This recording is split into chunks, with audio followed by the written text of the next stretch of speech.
بہت بڑے شیخ گزرے ہیں جن کو دنیا ابراہیم بن ادہم کے نام سے یاد کرتی ہے۔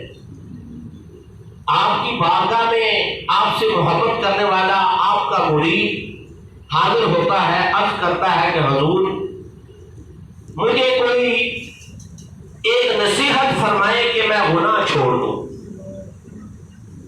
گناہوں سے باز آ جاؤں۔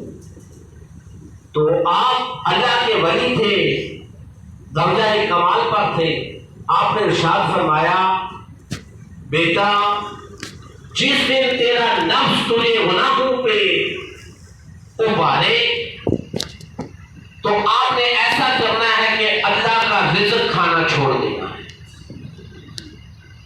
وہ آپ کی بارگاہ میں عرض کرتا ہے کہ حضور میں بھوکا پیاسا نہیں رہ سکتا، اللہ کا اگر رزق چھوڑ دوں تو میں کہاں جاؤں؟ کوئی دوسری نصیحت فرمائیں۔ تو جناب ابراہیم بن ادہم رحمۃ اللہ علیہ آپ نے ارشاد فرمایا بھائی جب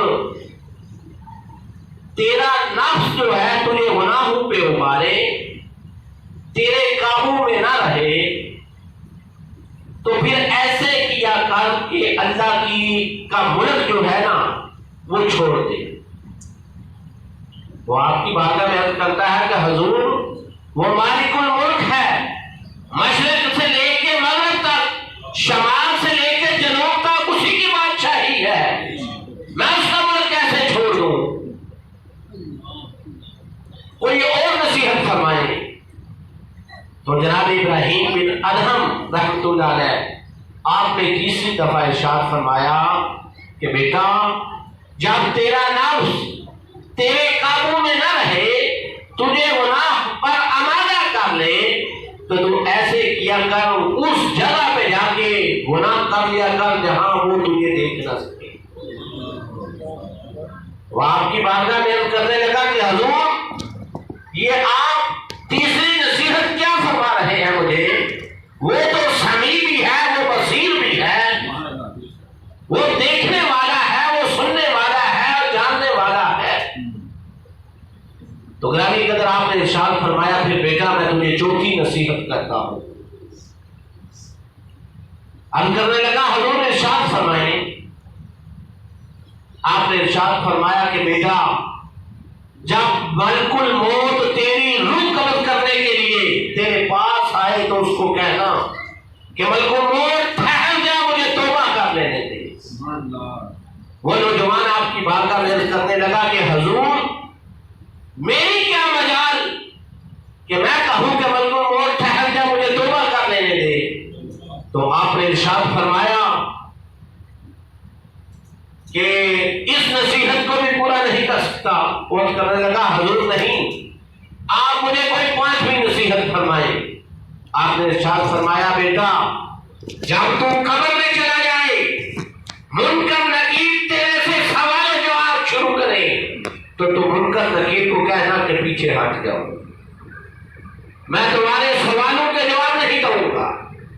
وہ آپ کی بارگاہ میں عرض کرنے لگا کہ حضور ان کے ہاتھ میں گردے ہوگی، قبر کی ہنیری رات ہوگی، وہ پیچھے نہیں ہٹیں گے۔ تو آپ نے ارشاد فرمایا اے نوجوان پھر جب محشر کے میدان میں فرشتے تجھے کہیں کہ تجھے جہنم میں لے کے جانے کا ہم ارادہ رکھتے ہیں، تم کو کہہ دینا کہ میں نہیں جاؤں گا۔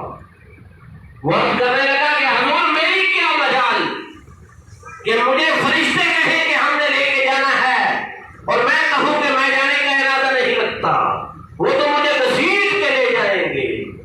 تو گرامی قدر جناب ابراہیم بن ادہم رحمۃ اللہ علیہ آپ نے ارشاد فرمایا اے نوجوان نہ تو اللہ کا رزق چھوڑ سکتا ہے، نہ تو اللہ کا ملک چھوڑ سکتا ہے، نہ تو اس سے چھپ کر گناہ کر سکتا ہے، نہ تو ملک الموت سے وقت مہلت دے سکتا ہے، نہ تو منکر نکیر کو ہٹا سکتا ہے، نہ تو محشر کے میدان میں فرشتوں کو للکار سکتا ہے۔ تو اے نوجوان پھر تو توبہ کیوں نہیں کر لیتا؟ اللہ کے حضور سجدہ سجود کیوں نہیں ہو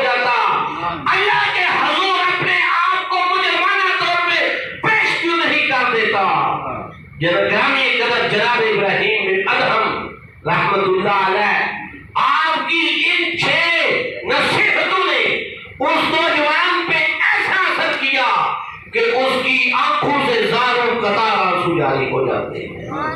جب زاروں قطار آنسو جاری ہو جاتے ہیں، وہ چیخ چیخ کے کہنے لگا، حضور مجھے اللہ کے عذاب سے بچا لے۔ ابراہیم بن ادہم، تجھے اس کائنات کے خالق اور مالک کا واسطہ، مجھے اللہ کے عذاب سے بچا لے۔